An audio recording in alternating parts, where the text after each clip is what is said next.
કોઈ પણ દેશનું સત્યાન્યાસ ત્યારે વળે જ્યારે ત્યાંના નાગરિકો મહાત્માને ખાડે નાખે અને હત્યારાઓને પૂજવા લાગે છે. ગુજરાતને માથે કલંક લાગે તેવી ઘટના રાજકોટમાં બનવા જઈ રહી હોવાની ચર્ચાઓ તેજ બની છે.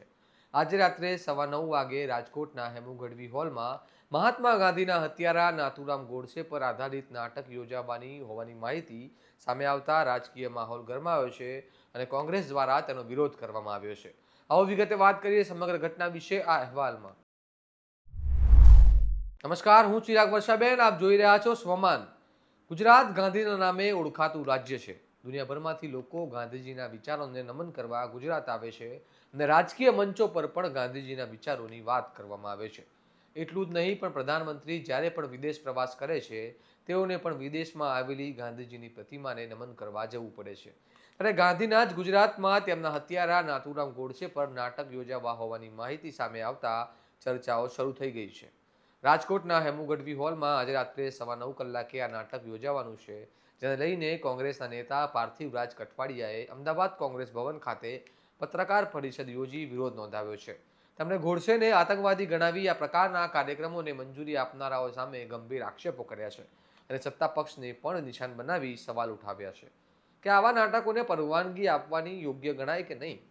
સાંભળો તે શું કહી રહ્યા છે. ગુજરાત રાજ્યના રાજકોટ શહેરમાં હું નાથુરામ ગોડસે નામનું એક નાટક આજે રાતે ભજવવા જઈ રહ્યું છે.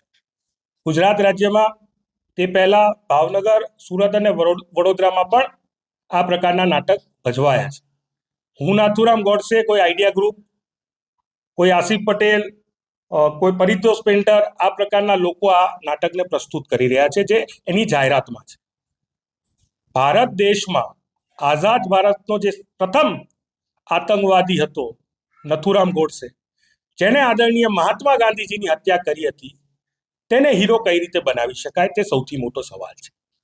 સૌથી મોટો સવાલ એ છે કે એ મહાત્મા ગાંધી, જેમણે આ દેશના હજારો કરોડો લોકોને આઝાદીની લડાઈ લડવા તૈયાર કર્યા, એ મહાત્મા ગાંધી જેમણે આ દેશને ગ્રામ સ્વરાજ અને સ્વરાજની ચેતના આપી, સ્વનિર્ભર થવાની ચેતના આપી, આત્મનિર્ભર થવાની ચેતના આપી, ગુજરાત વિદ્યાપીઠ જેવા ઇન્સ્ટિટ્યુશનો આપ્યા અને સાથે સાથે અસ્પૃશ્યતા દૂર થાય તે દિશામાં કામ કર્યું.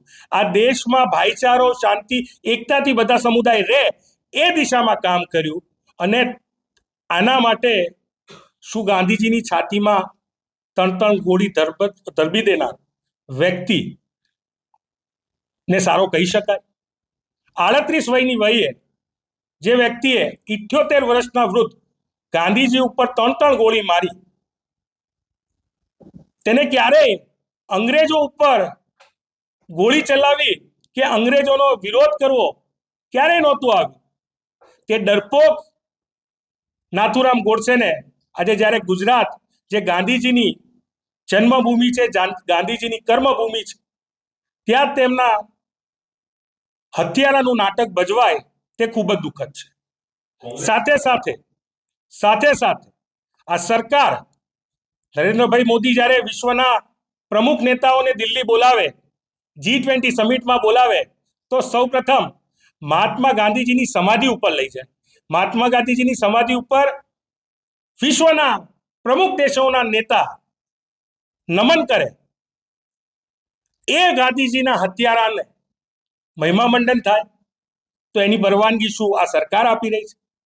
એ ગાંધીજીના હત્યારાને, એ પ્રથમ આતંકવાદીને હીરો બનાવવાનો પ્રયાસ થાય તો એની પરવાનગી શું આ ગુજરાત રાજ્યની ભાજપ સરકાર આપી રહી છે?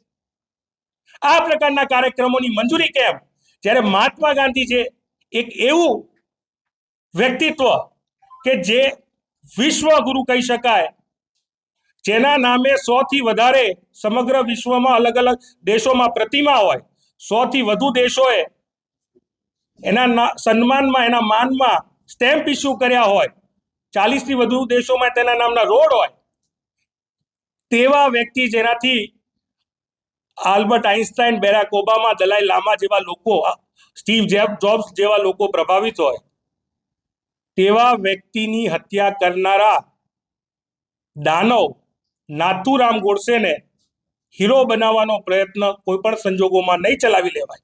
ગાંધીજી પહેલા પણ હીરો હતા. કરોડો ભારતીય અને સમગ્ર વિશ્વમાં જે લોકો શાંતિ અને અહિંસામાં વિશ્વાસ રાખે તેમના માટે આજે પણ તેમના માટે મહાત્મા ગાંધી હીરો છે અને ભવિષ્યમાં પણ મહાત્મા ગાંધી હીરો રહેવાના છે.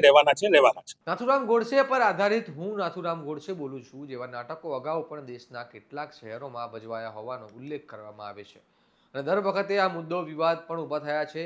એક તરફ કેટલાક લોકો તેને અભિવ્યક્તિની સ્વતંત્રતા સાથે જોડે છે તો બીજી તરફ ઘણા લોકો તેને મહાત્મા ગાંધીના અપમાન તરીકે જોવે છે. રાજકોટમાં યોજાનારા આ કાર્યક્રમને લઈને પણ એ જ પ્રકારના સવાલ ઊભા થયા છે કે શું આવા કાર્યક્રમો સમાજમાં વિવાદ ઊભો કરી શકે? શું આવી રજૂઆતો ઇતિહાસને એકતરફી રીતે રજૂ કરે છે? અને શું આવા કાર્યક્રમોને મંજૂરી આપતી વખતે તંત્રએ સામાજિક સંવેદનશીલતા ધ્યાનમાં લેવી જોઈએ કે નહીં? હવે જોવાનું રહ્યું કે વિરોધ વચ્ચે નાટક યોજાશે કે નહીં અને તંત્ર આ મામલે શું નિર્ણય લેશે. તમારું શું મંતવ્ય છે તેમને કમેન્ટ બોક્સમાં જરૂર જણાવો. આવા વિશ્લેષણવાળા સમાચાર માટે સ્વમાનની ચેનલને લાઇક કરો, શેર કરો અને સબસ્ક્રાઇબ કરવાનું ભૂલતા નહીં. નમસ્કાર.